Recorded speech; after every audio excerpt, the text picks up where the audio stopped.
Olá a todos. A SAEB inicia hoje um novo projeto, que é a discussão de casos clínicos desafiadores. Para começar esse projeto, vamos começar com o caso clínico de craniotomia acordada. E hoje vamos contar com a participação de dois convidados excepcionais com a grande experiência sobre o tema. O primeiro deles, que vai apresentar dois casos clínicos, será o Dr. Yuri Neville, médico neurocirurgião, graduado pela Faculdade de Medicina da UFBA, com residência em neurocirurgia pelo Hospital das Clínicas da Faculdade de Medicina da USP.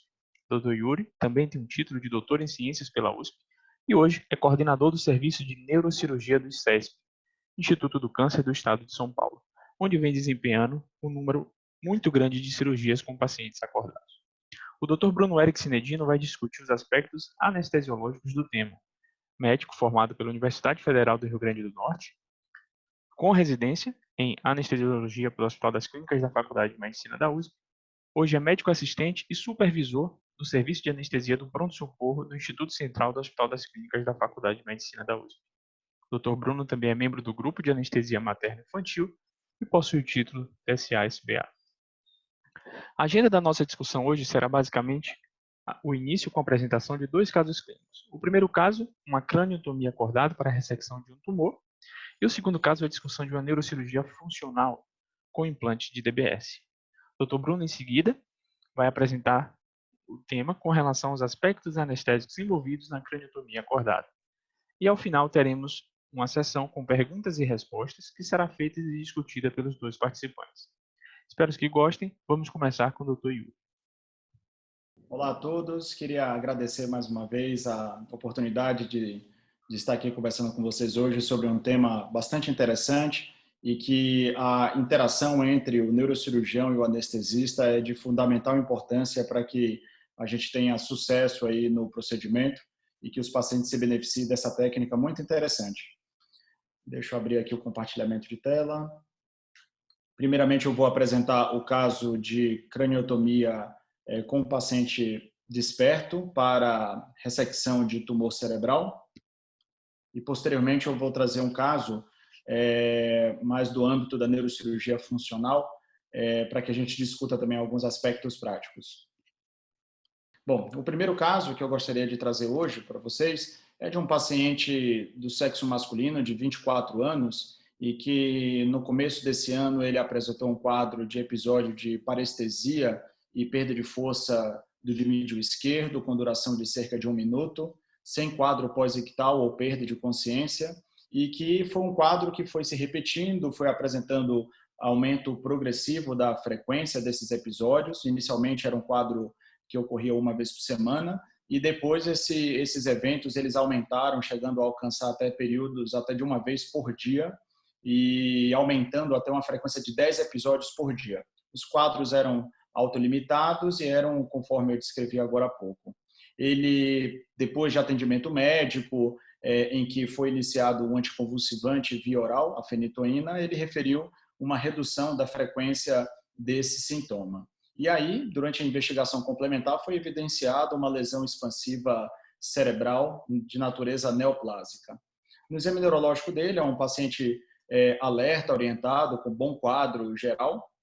Do ponto de vista neurológico, ele apresentava uma hemiparesia bastante discreta, grau 4 mais endimídio esquerdo, de predomínio brachiofacial, além de alteração também da sensibilidade desse mesmo hemicorpo, né, com quadro de hemihipoestesia, também predominando na região brachiofacial. Era um paciente que não apresentava distúrbios de linguagem, nem alterações da coordenação. Aqui está a ressonância magnética do encéfalo desse paciente, demonstrando aí a presença de uma lesão expansiva neoplásica no hemisfério cerebral do lado direito, né? Aqui na sequência FLAIR, nós notamos que essa lesão ela apresentava um halo de edema, que é essa região de hipersinal, né, esbranquiçada na ressonância ao redor dessa lesão expansiva.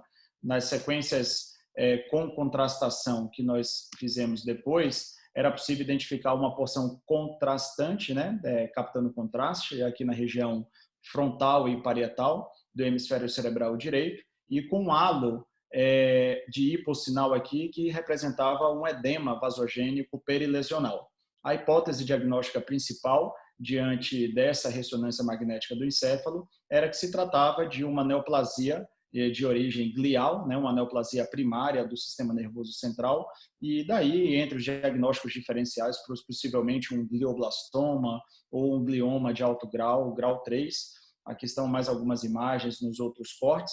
O que chamava atenção era que uma lesão expansiva neoplásica em uma área cerebral eloquente, principalmente aí relacionado à função motora, né, de motricidade e também de sensibilidade do hemicorpo esquerdo.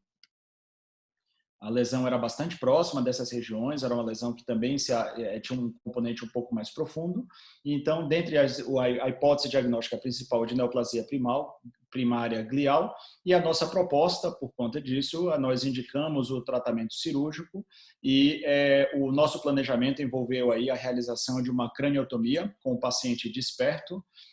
Utilizamos aí alguns métodos de localização intraoperatório, a neuronavegação e a ultrassonografia intraoperatória para auxiliar durante a ressecção do tumor cerebral, além da monitorização neurofisiológica intraoperatória. Então, aqui está um aviso que nós colocamos aí na porta da sala de todos os pacientes que estão sendo submetidos à cirurgia de forma desperta, né, para que qualquer outro profissional que entre dentro da sala de cirurgia saiba que ali tem um paciente acordado. Então, por conta disso, uma série de medidas são adotadas para que o paciente não se prejudique, eventualmente, de uma pessoa que entre na sala e faça algum tipo de comentário que aumente aí a ansiedade do paciente. Do ponto de vista do procedimento anestésico, os colegas da anestesia realizaram a monitorização multiparamétrica, seguido aí da passagem de uma máscara laríngea. Aqui está a foto aí logo após a colocação da máscara laríngea. Foi obtida uma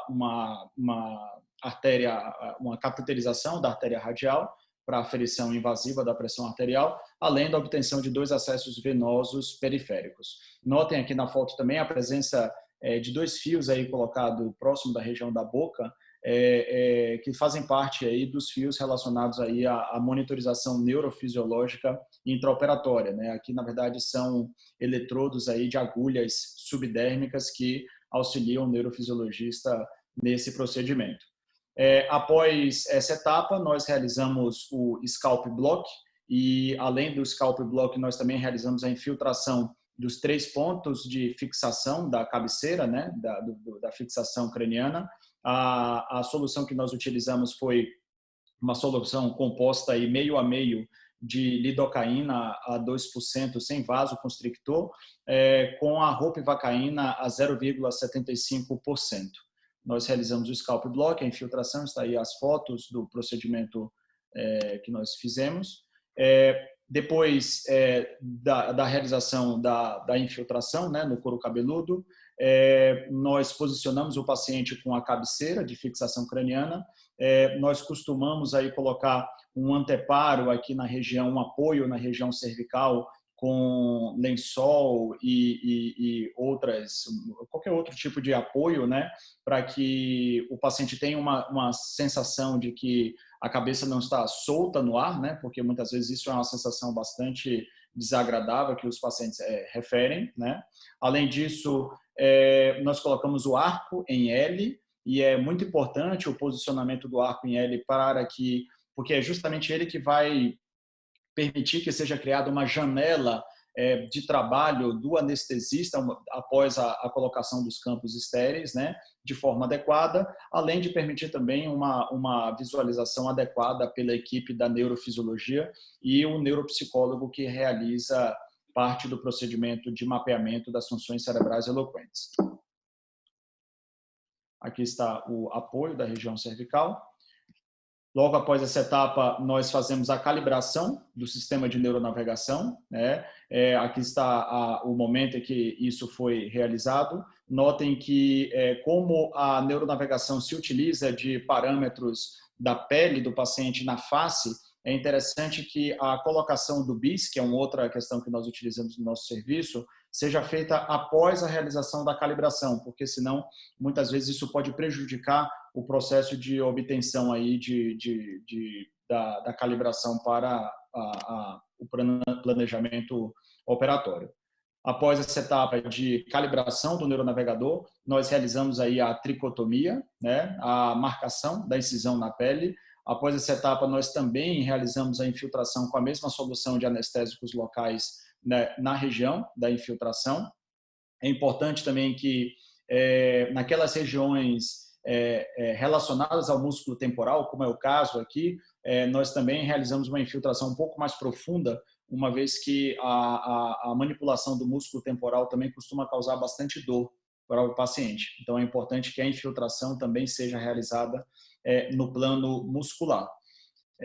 Depois disso, nós fazemos a oclusão dos olhos, colocamos um catéter nasal de O2, e aqui essa foto é interessante, que notem que com bastante frequência a incisão do neurocirurgião ele desce até a região muito próxima do pavilhão auricular, e isso impede que uma das alças do catéter de oxigênio nasal passem por trás, né? Então, o que a gente costuma fazer no lado ipsilateral, a incisão cirúrgica, é feito uma fixação mesmo com transpore ou algum outro tipo de curativo no rosto mesmo do paciente, e o outro lado, o lado contralateral da incisão, aí sim a alça presa atrás da orelha, na região da orelha do paciente. Aqui, como eu já havia falado, a questão da infiltração da incisão cirúrgica. Depois é feita a colocação dos campos estéreis. Nós temos utilizado um dos campos estéreis transparentes, como vocês podem ver aqui nessa foto central. Isso possibilita aí a iluminação melhor do rosto do paciente. E, além disso, como eu havia citado, a posição do arco em L que nós colocamos, a gente costuma colocar ele bem na ponta da mesa, e de uma forma que, após a colocação dos campos estéreis, haja espaço suficiente para o anestesista trabalhar de forma adequada e os demais membros da equipe, né? Além disso, é importante também que seja feito um corredor, que é essa foto aqui do lado direito, um corredor seja criado para que não tenha nenhum tipo de outro instrumental que possa criar algum tipo de bloqueio aí até o acesso seguro ao paciente. E lembrando também que esse espaço ele termina sendo ocupado por mais de um profissional. Então, além do anestesista, o neurofisiologista e o neuropsicólogo também utilizam esse mesmo espaço. Então, é importante que seja tomado essas providências para que, uma vez começada a cirurgia, o espaço e o acesso com segurança para o paciente seja garantido. Após essa etapa do início da cirurgia, nós realizamos a craniotomia. Geralmente, nós temos observado que após a incisão da pele até o término da craniotomia, isso geralmente é um procedimento que, obviamente, depende muito do planejamento da cirurgia, mas costuma ter uma duração aí de cerca de 30 até 45 minutos na boa parte das cirurgias que nós realizamos. Após o término da craniotomia, nós então realizamos a retirada da máscara laríngea. Nesse momento é um momento de bastante atenção que o anestesista conduz, de forma a evitar ao máximo a tosse do paciente, e também é necessário que o anestesista e os demais membros da equipe que estão participando do procedimento sempre lembrem ao paciente de que a cabeça dele está fixa, né? Então, isso demanda aí um preparo, obviamente, para a cirurgia, uma conversa com o paciente que, quando ele acordar, né, durante a cirurgia, a cabeça dele vai estar presa, mas que, por outro lado, ele vai poder falar tranquilamente se algo estiver incomodando ele, se ele estiver sentindo dor ou qualquer tipo de incômodo, ele vai poder falar isso livremente, mas o que ele não vai poder fazer é tentar mexer a cabeça, porque a cabeça, obviamente, está fixa com a fixação craniana, né? Aqui eu fiz um vídeo justamente do momento que a equipe da anestesia realizou a retirada da máscara laríngea. Tá bom? O anestesista está conversando com o paciente, explicando a ele todas as etapas, né, do procedimento de retirada.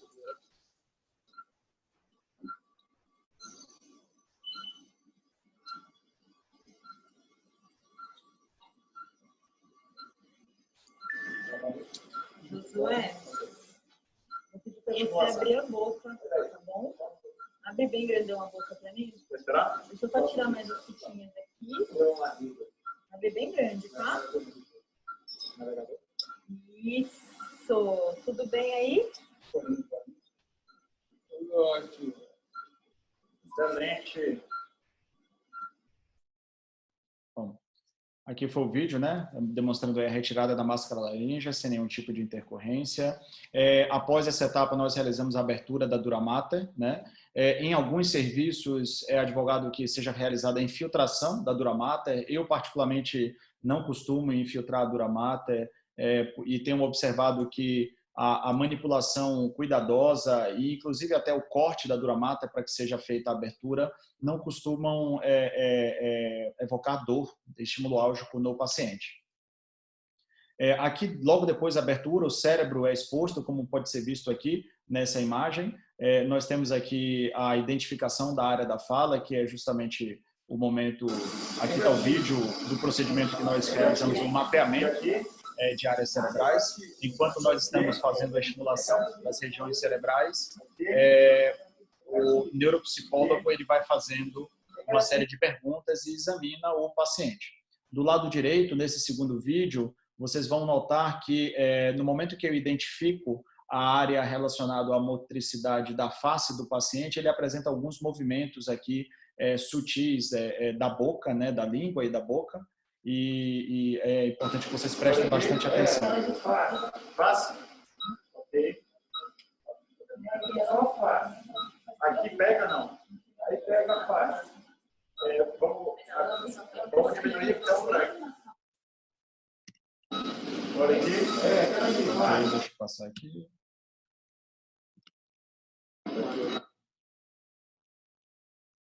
Bom, depois do mapeamento de determinadas regiões, né, nós realizamos aí a cirurgia vai transcorrendo, a ressecção do tumor cerebral. Enquanto isso, o paciente vai conversando através de uma forma de discurso livre do paciente, enquanto nós realizamos a remoção do tumor cerebral nessa área eloquente.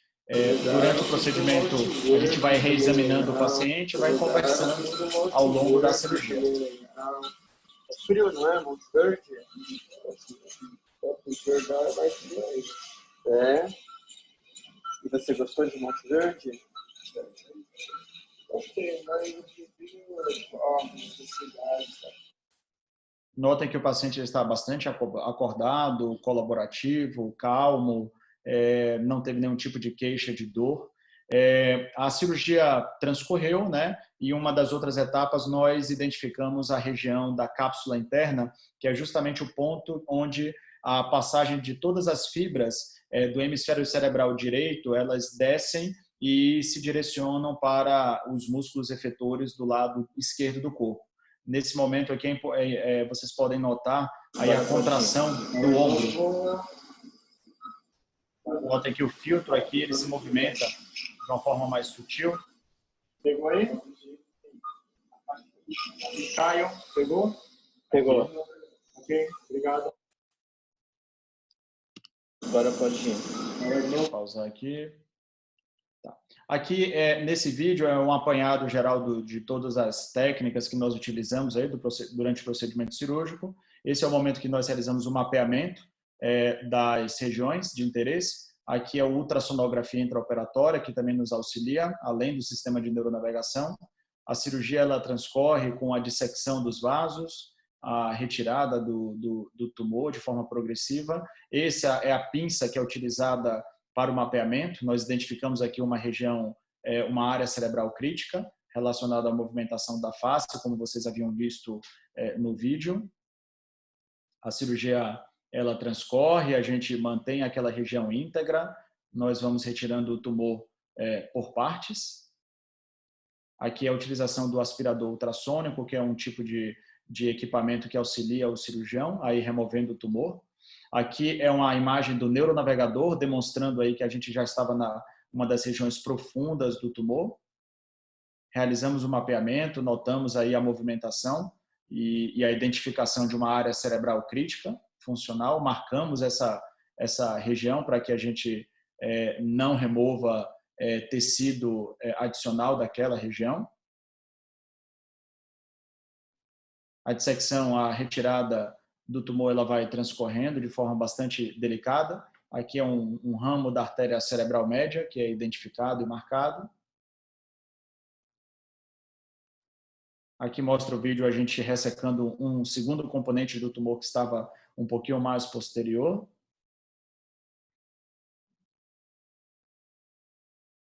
É importante notar que os vasos eles são mantidos íntegros e o tumor ao redor dos vasos ele é retirado no sentido de evitar qualquer tipo de lesão isquêmica vascular. Aqui é a foto do ultrassom intraoperatório, que auxilia a equipe a identificar se o tumor foi removido por completo. Notem que uma das grandes vantagens da cirurgia com o paciente acordado é justamente, nós notamos que logo após o término da cirurgia, ainda dentro da sala, o paciente ele desperta, na verdade ele já está desperto, né? Mas ele tem uma evolução muito boa, inclusive notem que aqui ele passa da maca da cirurgia para a maca de transporte sozinho. A gente só vou salvar esse que o monitor fez.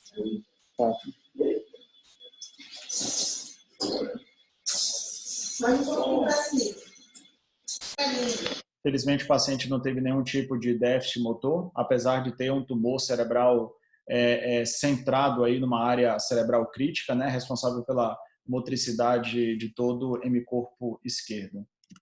A evolução pós-operatória dele foi bastante satisfatória. Esse paciente ele foi levado logo após a cirurgia para a recuperação pós-anestésica.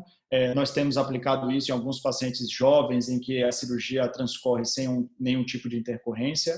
Os pacientes eles não têm ido mais para a UTI, são transferidos direto para a unidade de internação. Realizou ressonância magnética do encéfalo no primeiro pós-operatório, que afastou qualquer tipo de complicação cirúrgica e demonstrou uma remoção adequada do tumor. E esse paciente ele recebeu alta para casa em menos de 48 horas após o término da cirurgia, uma evolução pós-operatória bastante interessante e segura. Bom, esse foi o primeiro caso. Agora eu vou trazer para vocês um segundo caso dentro aí do contexto das cirurgias com paciente desperto no âmbito da neurocirurgia funcional. Bom, o segundo caso dessa nossa discussão é da cirurgia de um paciente desperto dentro do contexto aí da neurocirurgia funcional, né? Então, trata-se de um paciente do sexo masculino de 46 anos, que tem um histórico aí de ter sofrido um acidente automobilístico há 20 anos. Na ocasião, ele teve um traumatismo crânioencefálico grave, permaneceu internado no hospital durante bastante tempo, mas teve depois uma ótima evolução aí em termos de recuperação clínica e do ponto de vista neurológico também. Entretanto, há cerca de 3 anos, ele começou a ter um tremor em mão direita que piora com a utilização do membro para qualquer tipo de atividade, né? Um tremor classificado como tremor de intenção. Ele então passou em uma avaliação do ponto de vista neurológico, realizou uma ressonância magnética do encéfalo, que é essa aqui que eu trago para vocês, que está na tela, que demonstrou aí a presença de uma lesão encefálica localizada na porção lateral do mesencéfalo do lado esquerdo, uma lesão bastante pequena, mas em uma localização do ponto de vista topográfico neurológico que tem participação aí na coordenação e modulação dos movimentos. Então, notem aqui a presença de uma alteração do sinal, é bem discreta mesmo, mas justificava o quadro de distúrbio de movimento que esse paciente apresentava. Aqui na imagem ampliada, é possível notar aqui, nessa porção lateral do mesencéfalo esquerdo, a presença dessa lesão. Bom, diante da presença do movimento, do distúrbio de movimento, que eu vou mostrar no vídeo a seguir para vocês, nós decidimos, então, pelo tratamento cirúrgico desse transtorno de movimento, e isso envolveu aí a colocação de um halo de estereotaxia, e, além disso, nós realizamos a cirurgia com o paciente desperto, para que possibilitasse uma monitorização neurofisiológica intraoperatória bastante adequada. Do ponto de vista pré-operatório, o jejum foi habitual, de 8 horas, né? É importante também que as medicações que são utilizadas para controlar os sintomas de transtorno de movimento, elas sejam suspensas na última dose da noite anterior, né? Então, por exemplo, é muito comum pacientes com doença de Parkinson fazerem uso da Prolopa, por exemplo, mas é importante que essas medicações elas sejam suspensas aí por um período aí de pelo menos 6 horas a 8 horas, para que no momento da cirurgia, justamente o transtorno de movimento que motivou a realização do tratamento cirúrgico, ele se torne bastante exuberante e isso possibilite aí um exame neurológico bastante detalhado e a cirurgia seja feita da forma mais segura e eficaz possível. Então, essas medicações elas são suspensas na noite anterior e também na manhã do procedimento. Nós, então, procedemos com a colocação do halo de estereotaxia, né? Esse procedimento ele pode ser feito, geralmente, em 2 locais. Isso depende muito do fluxo de cada instituição. Ele pode ser tanto colocado diretamente dentro do setor de radiologia, onde o paciente vai ser submetido à tomografia com halo de estereotaxia já colocado, ou então no centro cirúrgico, e aí então o paciente tem que ser transportado com halo de estereotaxia fixado até o setor da radiologia, onde ele vai ser submetido à tomografia computadorizada ou também ressonância magnética, a depender do planejamento da equipe cirúrgica. Nós, para a colocação do halo de estereotaxia, nós fazemos isso com anestesia local, geralmente realizamos a infiltração dos pontos de fixação do halo de estereotaxia, e aí vai muito do modelo do halo que é utilizado, geralmente são 3 ou 4 pontos de fixação. Alguns outros locais realizam isso, associam também o scalp block, mas isso não é exatamente uma situação que é oferecida para todos os pacientes. Então, para a colocação do halo de estereotaxia, nós realizamos então anestesia, que na grande maioria das vezes a anestesia é apenas local, através da infiltração dos pontos de fixação do halo de estereotaxia. A quantidade de pontos varia, geralmente são de 3 ou de 4 pontos de fixação, depende do modelo que o neurocirurgião vai utilizar. Além disso, alguns outros colegas preferem realizar o scalp block também, associar o scalp block ou associar tanto a infiltração dos pontos com o scalp block. O que nós realizamos aqui no serviço é apenas a infiltração dos pontos de fixação e a gente tem tido bons resultados apenas com essa técnica. Em algumas circunstâncias é necessária a realização de anestesia geral e que nós sempre evitamos realizar, mas em algumas circunstâncias, como uma anestesia geral para crianças, né, ou pacientes com transtorno de agressividade dentro aí do contexto de psicocirurgia, que também necessita da colocação de halo de estereotaxia com bastante frequência, e também em alguns pacientes com distúrbios do movimento, né, movimentos anormais bastante intensos, em que impede aí a colocação do halo sem que seja feita anestesia geral. Mas só relembrando que é uma questão de uma situação de exceção. Depois da colocação do halo e realização da tomografia de crânio ou de ressonância magnética, o paciente então ele é transportado de volta para o centro cirúrgico. É importante aqui que eu chame a atenção também que o local de posicionamento do halo de estereotaxia também varia. Isso depende do alvo intracraniano que o neurocirurgião pretende implantar os eletrodos ou realizar a biópsia ou qualquer que seja o procedimento. Esse halo ele pode ser de uma localização mais alta, pode ser uma localização mais baixa ou pode ser inclusive um halo com extensor que o limite inferior do halo fica basicamente na altura do nariz ou às vezes até mesmo na altura da boca.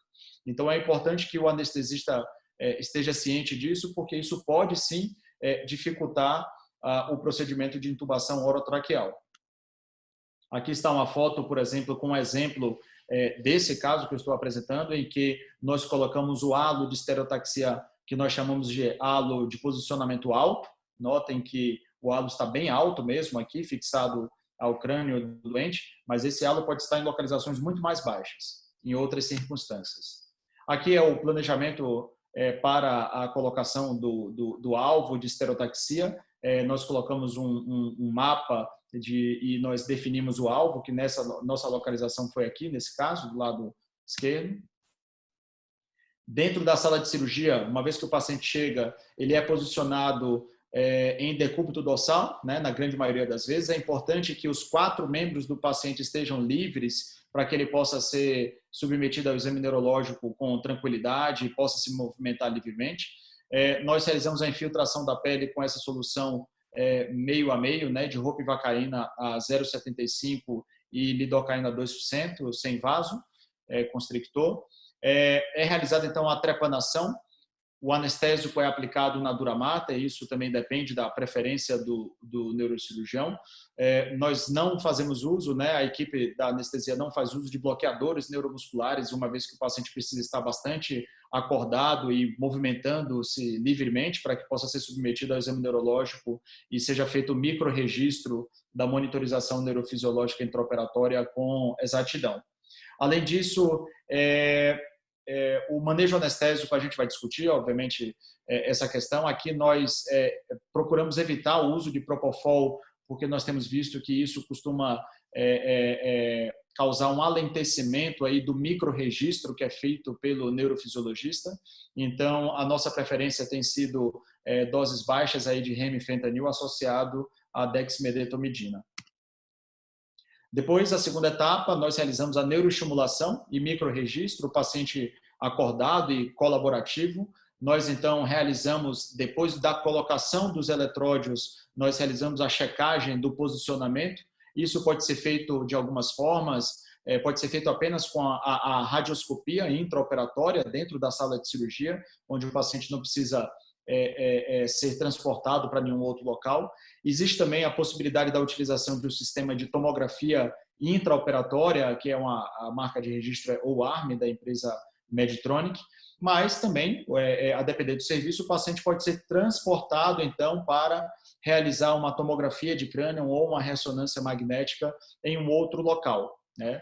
E nós também, em casos de doença de Parkinson, por exemplo, logo após essa colocação dos eletródios e do estimulador cerebral profundo, nós já então administramos a primeira dose de Prolopa dispersível sublingual de rotina aqui nos nossos pacientes, logo após o implante do eletrodo.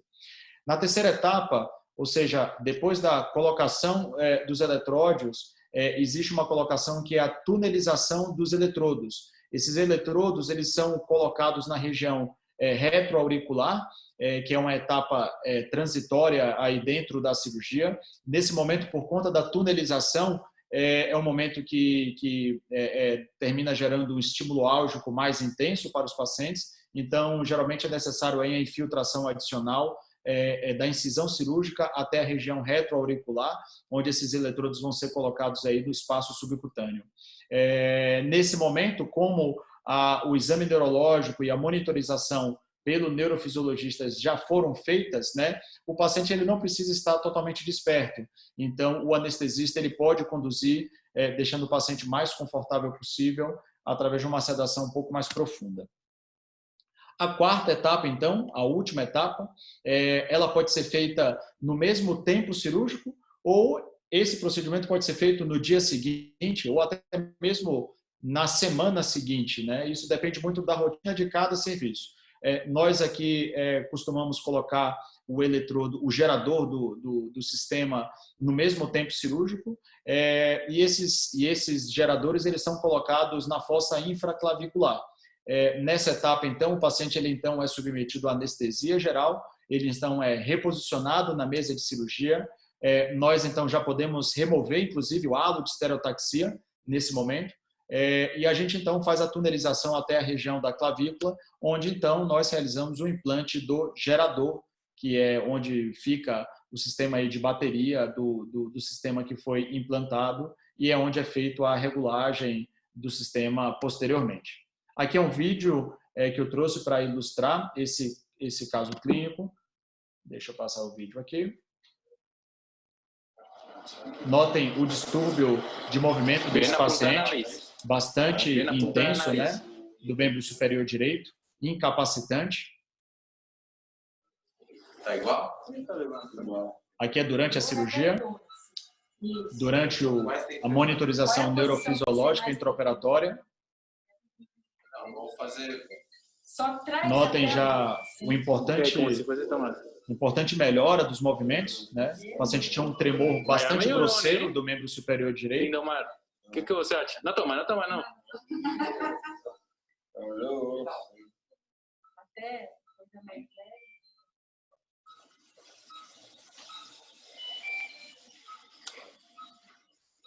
Então, é preciso que o paciente ele fique completamente acordado para que a gente possa examinar uma série de aspectos do ponto de vista neurológico, né? Não somente uma movimentação grosseira, mas inclusive a aplicação de testes neuropsicológicos e pedir para o paciente escrever. Vai muito do tipo de doença que o paciente apresenta e o propósito da cirurgia.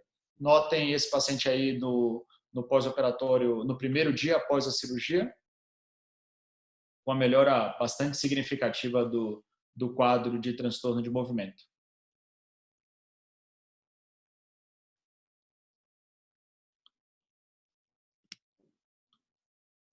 Esse paciente ele teve uma evolução pós-operatória sem intercorrências e se recebeu alta hospitalar no segundo dia após a cirurgia.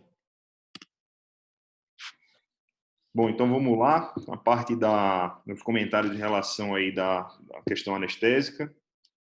Agradecer a Rodrigo aí pelo convite, prazer estar aqui com o Yuri, neurocirurgião de mão cheia.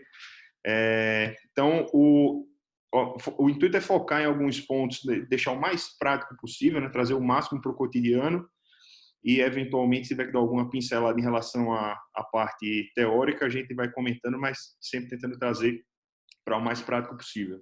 Então, os pacientes que são candidatos à cirurgia, a neurocirurgia com o paciente acordado, é um perfil de paciente que precisa ser muito bem trabalhado na fase pré-anestésica. Então, a consulta pré-anestésica ela é muito importante, né? Não é um paciente que você vai conhecer no dia e aí já vai se esperar que ele vai obedecer a todos os comandos, entender toda a dinâmica do procedimento. Então, explicar o procedimento é fundamental, tá? Em relação às contraindicações, o que a gente tem basicamente, como o Yuri bem colocou, os pacientes que tenham riscos de não colaboração, né? Alguns síndromes psiquiátricas, pacientes que têm uma claustrofobia muito importante, eventualmente crianças, a idade mínima para esses procedimentos é bem discutível, né? O que eles falam é para realmente analisar caso a caso, para ver se realmente o paciente tem condição de se obedecer e basicamente o que ele precisa ter consciência. Vai ficar muito tempo na mesma posição, como o Yuri já colocou também na aula que ele já apontou, em relação à imobilidade da cabeça, um respeito que precisa ser dado pelo risco, né, do Mayfield poder lacerar o couro cabeludo e você ter aí inchaço cerebral associado e outras complicações. E algumas pequenas outras considerações, como movimentos, pacientes que tenham movimentos coreicos muito importantes, que possam dificultar a manutenção dele, de fato, sem a necessidade de uma viera avançada. Em relação à parte de pré-anestésico, classicamente, a gente não prescreve medicações pré-anestésicas de rotina. Se houver necessidade, os benzodiazepínicos não são uma boa opção, porque a gente vai precisar do paciente com um nível de consciência e de cooperação muito grande e a meia-vida de maneira geral dos benzodiazepínicos e as alterações amnestésicas, eles podem colocar em xeque aí essa contribuição que a gente precisa, a dinâmica que a gente precisa ter no intraoperatório. Então, o caso haja necessidade da prescrição da medicação pré-anestésica, classicamente, o que eu tenho feito é o Precedex, e a dose vai entre 50 a 100 microgramas intramuscular. É suficiente para o paciente chegar com um grau de ansiólise, sem o prejuízo em relação à amnésia, e confortável e também sem riscos outros de levar uma grande queda aí do nível de consciência, que é o que a gente vai precisar durante o intraoperatório. O jejum ele segue o protocolo ERAS, entre 6 e 8 horas, mantendo sempre a orientação do paciente quanto à ingesta de líquidos claros, podendo ser ofertada até 2 horas antes do procedimento, sem problema nenhum. Em relação às medicações, acho que o grande ponto que gera dúvida é o que o Yuri bem colocou, tá? Em relação principalmente às medicações de antiepilépticas, que normalmente são, ou para controle de movimentos atípicos, que são suspensas na última dose, Em relação às cirurgias de epilepsia especificamente, né, essa suspensão ela é interessante para que a gente consiga, no intraoperatório, se valer com o mínimo de estímulo, o paciente já conseguir localizar a eventual área doente para facilitar o mapeamento e, eventualmente, a ressecção. E, especificamente sobre a técnica cirúrgica, a gente tem duas propostas, as técnicas anestésicas, duas propostas clássicas, né? O paciente com uma sedação consciente, então a gente não vai se valer do acesso à via aérea desse paciente, não haverá essa necessidade, ou uma outra, como o Yuri colocou, no primeiro caso, do paciente que a gente chama de uma tripla fase, né? Do sleep, awake e a sleep again. O acesso a essa via aérea normalmente ela é feito com um dispositivo supraglótico. Se porventura for optado pelo uso de um tubo orotraqueal específico, né, para de fato chegar na região infraglótica, é importante que seja feito um bloqueio periglótico extenso, garantindo a manutenção de uma insensibilidade periglótica para facilitar o momento da extubação sem tosse, ou se valer de um tubo orotraqueal específico que você consegue lançar anestésico local por uma via acessória que já vem acoplado ao dispositivo. Em relação à sedação consciente, de maneira geral, finda sendo a mais indicada, mas ela demanda uma interação, um conhecimento, uma dinâmica entre a equipe cirúrgica e a equipe anestésica grande. Se eventualmente você não conhece o neurocirurgião que vai operar, é arriscado lançar mão apenas dessa sedação consciente pelos riscos todos que existem relacionados ao procedimento em si. Em relação às vantagens da sedação consciente, a gente tem o paciente mantendo a respiração espontânea o tempo inteiro, isso aí facilita a via de drenagem por via jugular, a gente consegue um relaxamento cerebral maior no paciente nessa circunstância. Além disso, as chances eventuais, né, do paciente ter complicação com relação ao acesso à via aérea é muito menor, seja por um mau acoplamento da máscara laríngea, como também na fase da emergência, na fase de quando você acorda o paciente. A chance do paciente nessa estratégia anestésica de morder máscara laríngea, ter resquício de secreção e começar a tossir é muito menor. Então, tem essas vantagens que, de maneira geral, suplantam a necessidade de você se valer de um período aí sob anestesia geral. Os riscos, o que tem de descrito, mas que, obviamente, que fazendo as coisas de forma mais parcimoniosa, a gente consegue minimizar, está relacionado à hipoxemia, hipercarbia e e alterações hemodinâmicas, com hipotensão, isso tudo relacionado, como a gente esperaria, né, ao manejo anestésico um pouco mais afoito, um pouco mais abrupto, levando aí a diminuição exacerbada de nível de consciência do paciente, o que não é interessante para a cirurgia em si. Em relação ao posicionamento do paciente, Yuri já explicou, não vou ficar me repetindo. A única coisa em relação ao acesso à via aérea, além de manter o corredor e um espaço amplo, né, sem os campos caindo sobre o rosto do paciente, é muito importante estar bem exposto, como o Yuri já colocou na aula, é a gente tentar, na hora do posicionamento final do Mayfield, a gente tentar deixar o mento do paciente o mais anteriorizado possível. Eles chamam da respiração olfativa ou do cheirador, né? Tentar, então, ajudar o neurocirurgião na hora da colocação e manter o mento o mais anteriorizado possível. Isso facilita bastante quaisquer tentativas de acesso à via aérea, né? A gente já fica com a musculatura da língua muito mais anteriorizada, isso facilita tanto para o paciente respirar, evitando queda de língua eventual, como também para a passagem de dispositivos supraglóticos. Em relação aos anestésicos mais utilizados, a gente tem basicamente hoje uma grande associação do uso do Precedex e do Propofol. Salvo para cirurgias que exijam um mapeamento mais importante de eletrocorticografia, algumas cirurgias para tratamento de epilepsia, o Propofol de fato lentifica, mas isso não é necessária a proscrição. Vocês podem se valer do uso sem problemas do Propofol, desde que a suspensão da infusão seja feita respeitando pelo menos um tempo de 5 a 6 meia-vida com texto sensitivo. Então, a gente precisa ter o, entre aspas, o desligamento do Propofol até pelo menos 15 minutos antes do início da monitorização neurológica.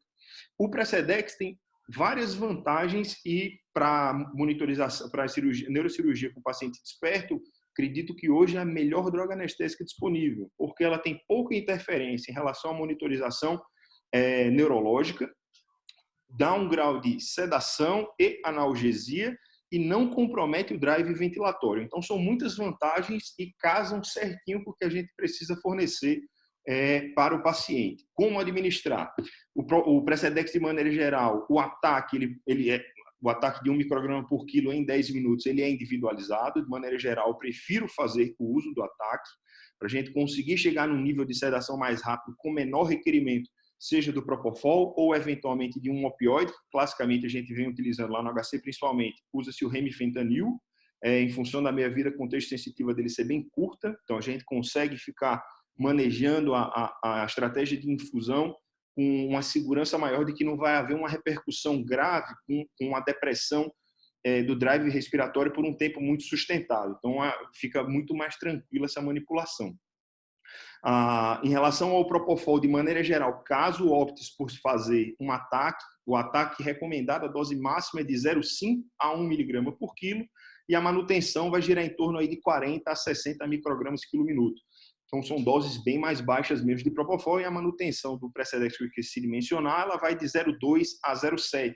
De maneira geral, prefiro utilizar doses maiores de Precedex, mantendo a 0,5, 0,6, 0,7 micrograma quilo hora, em detrimento de doses mais baixas do Propofol, mantendo o Propofol de 30, 40 microgramas quilo minuto, o suficiente para manter o paciente com um sono tranquilo até o momento da durotomia, quando aí a gente vai precisar se valer do despertar do paciente. Em relação a valores de BIS, o que a gente busca nessa fase é manter o BIS entre 60 e 70, com o paciente com a respiração monitorizada, sempre de olho em relação à frequência respiratória, e tomando sempre os devidos cuidados com relação à eventual queda de língua. Então, posicionamento, mais uma vez, da via aérea é super importante. Em relação ao scalp block, a anestesia para o paciente que vai ser submetido à neurocirurgia acordada, a pedra angular da anestesia, na verdade, não é os anestésicos que você vai fazer sob infusão contínua, mas principalmente a estratégia de bloqueio periférico e de anestesia local que você vai lançar mão. Então, para isso, o intuito aqui é só dar uma revisada em como fazer o scalp block. O ponto principal é a gente tentar respeitar a localização anatômica dos nervos e se valer de um volume um pouco maior para que a gente consiga embeber esses nervos sem ter falhas eventuais. No Hadzik, só a título de curiosidade, vocês vão encontrar que eles sugerem uma técnica de scalp block de você infiltrar circunferenciando todo o crânio do paciente, né? Passando pela região aqui acima da sobrancelha e circunferenciando até por baixo aqui da proeminência occipital. Mas eu particularmente não gosto, acho que é um pouco grosseiro e a gente consegue, com isso, né, fazendo bloqueio ponto a ponto, consegue utilizar um volume menor de anestésico, o que dá mais tranquilidade e segurança para o neurocirurgião, caso ele precise complementar eventualmente a linha de anestésico feita para incisão cirúrgica, e aí a gente não corre riscos de eventuais intoxicações, tá? Então, do scalp block para a região frontoparietal, a gente vai bloquear 2 nervos chamados de supratrocoeais supraorbitários. Eles são ramos do nervo frontal, o nervo frontal, o ramo subramo do nervo oftálmico, ramo V1 do trigêmeo.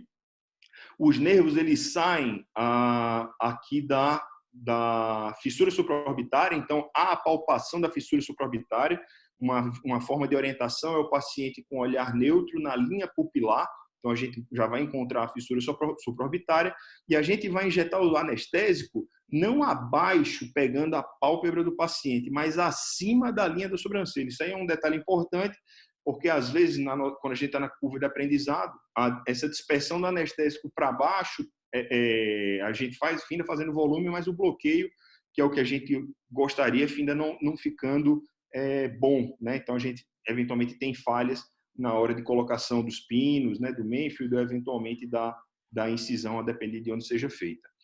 Na região temporal, a gente vai ter dois nervos importantes, o aurículo temporal, que é ramo do nervo maxilar, ramo também do trigêmeo, o aurículo temporal, desculpa, é ramo do mandibular do trigêmeo, ramo V3. O cuidado que a gente tem que ter, a técnica, ela pede para a gente injetar 1 centímetro anterior ao tragus, né? Normalmente eu dou um dedo de distância aqui na linha do tragus, um dedo de distância, entra 1 centímetro com a agulha e aí injeta o anestésico. O cuidado que a gente tem que ter é lembrar só que a gente está muito próximo à parótida e ao risco, no eventual perfuração da parótida, né, e injeção de anestésico lá, da gente ter uma paralisia do nervo facial. E a clínica dessa paralisia, a gente vai finalizar tendo uma clínica sugestiva de paralisia facial central, porque o paciente vai continuar com contração de musculatura frontal e vai perder a via de motricidade de musculatura facial por conta justamente dessa injeção inadvertida. Então, tomar bastante cuidado com o bloqueio do aurículo temporal para não cometer aí essa iatrogenia. Em relação ao zigomático temporal, é um nervo que tem uma pequena participação, mas nas craniotomias acordadas opto por fazer todos os pontos. É uma via da gente garantir segurança e conforto para o paciente e também para a equipe cirúrgica. O zigomático temporal ele é ramo do ramo V2 do trigêmeo, tá? Do ramo maxilar. A descrição do bloqueio que a gente vai precisar fazer basicamente acompanhar 3 centímetros lateral à pálpebra superior, né, na rima ocular, e entrar perpendicular à pele a 3 centímetros dessa localização.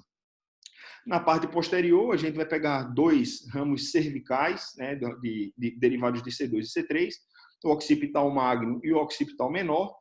O occipital magno, ele é um nervo que vai localizar-se 2 centímetros abaixo da proeminência occipital e 2 centímetros lateral à proeminência occipital. Então, 2 centímetros para baixo, 2 centímetros lateral. Se eventualmente você conseguir lançar mão do ultrassom, colocando o ultrassom nesta posição, você vai identificar a artéria occipital e medial à artéria, você vai conseguir tranquilamente identificar o nervo occipital maior. No HC, de maneira geral, a gente finda fazendo sem o uso do ultrassom, apenas pegando os marcadores anatômicos. Isso aí não traz nenhum tipo de problema, mas fiquem à vontade aí na construção da anestesia de vocês, de lançar a mão, eventualmente, dessa ferramenta. O occipital menor é um nervo que ele fica mais lateral em relação ao occipital maior, e ele é importante porque há várias vias de comunicação junto com o nervo occipital maior, e o occipital menor é importante aqui na via de inervação da região da mastoide.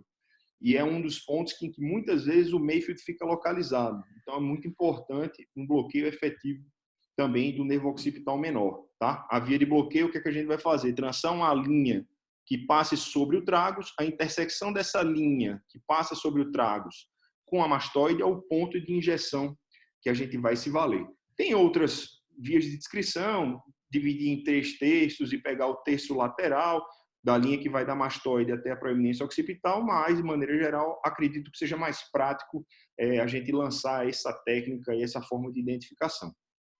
Em relação ao volume, para a neurocirurgia acordado, o volume ele é sempre maior do que, eventualmente, um scalp block para analgesia pós-operatória ou intraoperatória no paciente sob anestesia geral. Então, o volume recomendado é em torno de 4 a 6 ml por ponto. Então, é um volume, de fato, de anestésico bem alto. O pessoal da Neuro com Yuri, eles fazem a mistura de Hope com Stilo 100.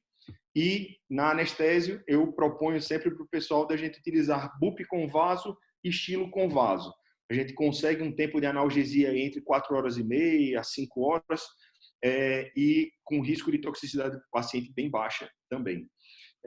Com relação às outras misturas, fazer só BUP com, só Hope, o que eu notei de experiência é que após 4 horas de cirurgia, 4 horas e meia, quando o pessoal está fechando muitas vezes essa latência já começa a passar e o paciente dá aquela superficializada quando eles estão aproximando o plano muscular ou subcutâneo, eventualmente a pele. Tá? Então, em relação à via de combinação, acho que tanto essa de Yuri quanto a que eu estou propondo, ela vai suprir aí por pelo menos 4 horas e meia. Se passar um pouco mais dessa cirurgia, ficar esperto, pedir eventualmente para complementar com infiltração local, caso haja algum escape no processo final. Então, aqui a via de medição, tá? Dos centímetros em relação à localização do nervo occipital maior. E o que a gente tem ainda em relação à parte do manejo álgico. A infiltração da linha incisional, a infiltração dos pontos de pinagem nessa técnica de sedação consciente, ela é extremamente válida, porque o que a gente mais preconiza é que o paciente não tenha desconforto e não haja instabilidade que justifique a gente invadir a via aérea desse paciente. Então, a infiltração, como o pessoal da neurocirurgia faz, é extremamente bem-vinda e eu advogo totalmente para ser feito. Em relação à dura mater, só uma colocação. Yuri é um cara que tem uma formação exemplar, opera bastante, né? Tem uma casuística que, comparativamente a neurocirurgião do Brasil, eu imagino que ele vai figurar com certeza entre os caras que mais opera isso. Então, a delicadeza que ele tem em manejar a dura mater é muito diferente do que, eventualmente, um outro colega que não tenha tanta expertise.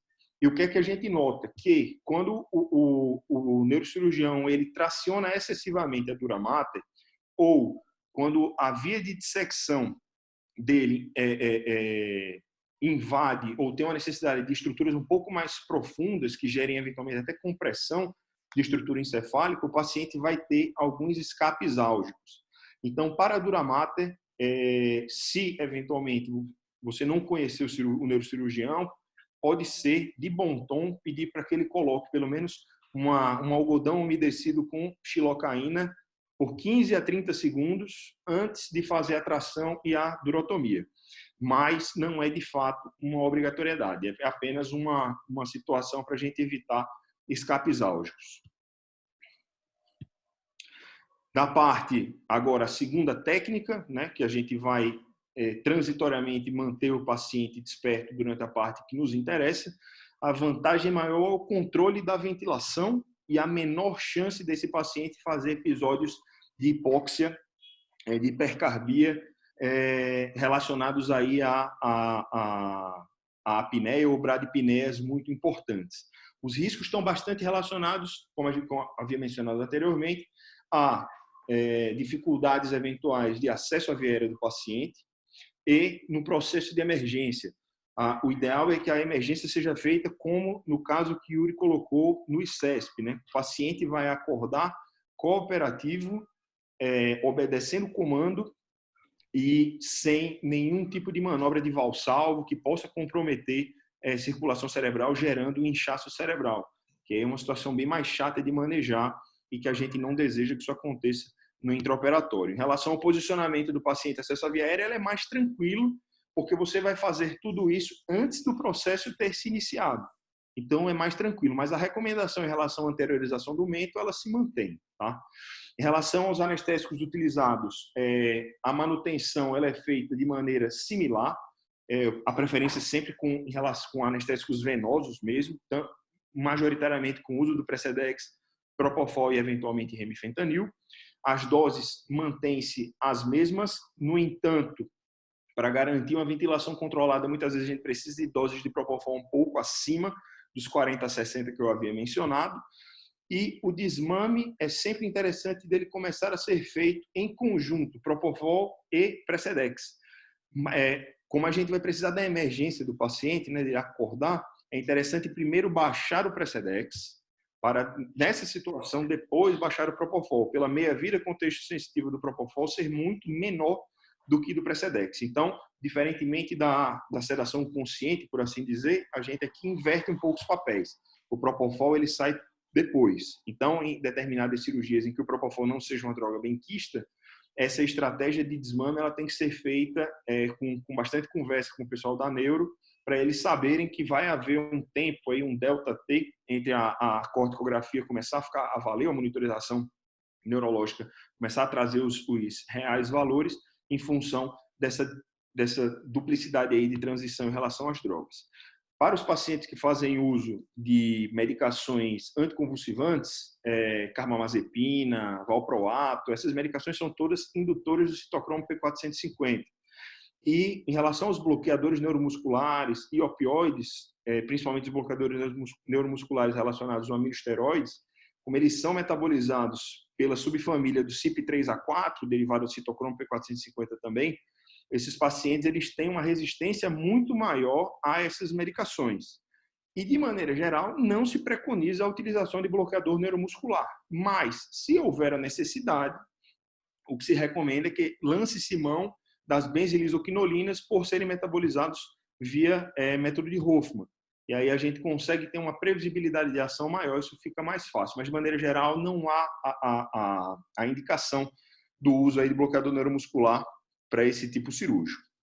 Dos tempos anestésicos importantes, o momento de despertar, o Yuri já comentou muito bem, eu imagino que a gente aqui já conseguiu fechar um pouquinho em relação aos pontos principais relacionados a isso, né? Primeiro, garantir a recuperação de consciência do paciente, colaboração, relembrá-lo continuamente que ele se encontra na posição, não pode mexer a cabeça, tirar todas as dúvidas, arguir especificamente sobre dor e náuseas e vômitos, para evitar valsalva e, obviamente, uma experiência ruim para o paciente. E, uma vez terminado o processo de ressecção desse paciente, seja da lesão tumoral ou, eventualmente, de uma área que tenha provocando, uma área ectópica provocando um quadro de epilepsia, o retorno à anestesia geral é feito após a conclusão do procedimento e meramente para garantir o conforto do paciente durante as fases de durotomia, recolocação da tampa craniana e o fechamento aí das partes moles. Em relação à parte do pós-operatório, é uma cirurgia que, de maneira geral, o paciente não costuma queixar-se de muita dor no pós-operatório. Em relação à parte de literatura comparando estratégia com bloqueio e estratégia com bloqueio mais medicações, não tem grandes diferenças, tanto que se a gente pega no folhoso, né, no livro, ele vai basicamente falar só para a gente manter com paracetamol no pós-operatório. Mas, de maneira geral, na prescrição, eu prefiro manter sempre um regime multimodal. Obviamente, vendo caso a caso, o paciente pode ou não receber, mas majoritariamente com os analgésicos convencionais e anti-inflamatórios não esteroidais, se o paciente assim permitir. Em relação à parte do protocolo ERAS, é importante o retorno à alimentação tão logo o paciente consiga aceitar, deambulação e atividades motoras. Não há necessidade, eventualmente, de postergar isso aí. Em relação à indicação de UTI, opto sempre por discutir com a equipe neurocirúrgica para ver o que ambos optam, né, o que preferem. De maneira geral, quando tudo sai liso, há uma confluência aí para, de fato, colocar o paciente na enfermaria para ele recuperar as atividades habituais e acelerar o processo de alta. E o tratamento de náuseas e vômitos, que não tem nada diferente do que a gente faz habitualmente, mas que é um ponto muito importante para, novamente, evitar valsalva e um alentecimento aí de drenagem e, eventualmente, complicar desnecessariamente o pós-operatório dos pacientes. Por fim, a parte das intercorrências, se eventualmente o paciente ele apresenta durante a neurocirurgia acordado quadros convulsivos, a primeira medida que a gente toma é a solicitação junto ao neurocirurgião para embeber o cérebro com solução gelada. Isso finda sendo uma das primeiras, o primeiro start que a gente precisa ter. E o intuito, de maneira geral, é a gente manejar essas convulsões sem a necessidade de um abuso muito grande de volume de droga, tá? Se eventualmente a solução gelada ela não funcionar, a outra estratégia é se valer de bolos de propofol. Esse bolos de propofol vai de 0,5 a 1,5 miligramas por quilo.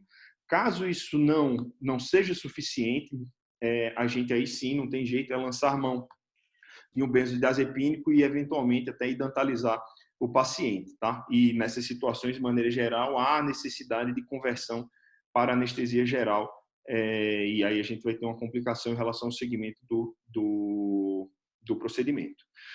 Com relação a intercorrências com via aérea, nada digno de nota, é só realmente o cuidado principal de manter um ambiente favorável à sua atuação sobre a via aérea do paciente. Em relação à dor, é um ponto importante, porque muitas vezes a dor, o escape de dor também se associa à sensação de náusea e vômito no intraoperatório do paciente. Daí a importância de conversar sempre com o paciente, se há o escape de dor, deixar a cargo da neurocirurgia complementar com infiltração local, né? Normalmente esses escapes álgicos tem muito fim acontecendo durante a divulsão dos planos musculares, porque realmente são movimentos um pouco mais grosseiros, mais fortes, né? E que vão realmente gerar um desconforto maior para o paciente. Os pontos chaves de dor do procedimento de maneira geral é a pinagem, a colocação dos pinos, a incisão cutânea e a divulsão dos planos musculares. A craniotomia, por assim dizer, o que o paciente vai referir de maneira geral é a sensação de pressão e tremor na cabeça, mas ele não vai referir dor. Na durotomia, alguns colocam, mas de maneira geral, na experiência que a gente ganha do HC, o pessoal lá, os pacientes não costumam queixar-se durante durotomia. As queixas que eu fui eventualmente receber foram fora, e o manejo realmente é com uma imbibição de algodão com xilocaína sem problema nenhum. Em relação à hipertensão, fazer sempre o diagnóstico diferencial, se hipertensão não é secundária à dor, uma vez sendo secundária à dor, tratar a causa base. Com relação ao sangramento, o que a gente tem que ter basicamente são os cuidados de monitorização intraoperatória. No caso de tumor, como Yuri colocou no primeiro caso, né, o tumor que tem uma área de edema importante, mesmo não estando próximo a nenhum seio venoso mais importante, mas a linha arterial nos garante aí uma tranquilidade em ver o comportamento fásico da pressão do paciente. Em relação ao manejo de sangramento, não há nenhuma particularidade que coloque assim, a estratégia cirúrgica para a neuroacordada diferente de outras condutas que a gente tomaria em sangramentos em situações parecidas. E com relação ao inchaço cerebral, que é algo que pode acontecer, seja por tosse, eventualmente durante a fase que o paciente esteja na fase do sleep, né, sob anestesia geral, com uma pressão intratorácica muito importante, esse inchaço, de maneira geral, ele é manejado com normalização de oximetria, né, garantindo uma oferta de oxigênio adequada para o paciente. Vocês podem lançar mão durante o inchaço, se o paciente estiver sob anestesia geral, de uma hiperventilação transitória, também responde bastante bem e rápido. Mas, em relação às medicações, o que a gente faz habitualmente é o uso do manitol e furosemida.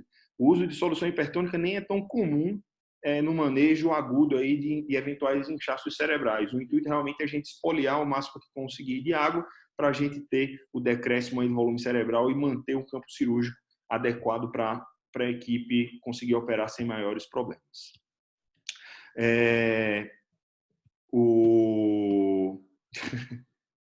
O que eu tinha para falar era isso, e estou à disposição aí para vocês, sempre que precisar. Prazer mais uma vez estar com o Yuri, foi muito legal.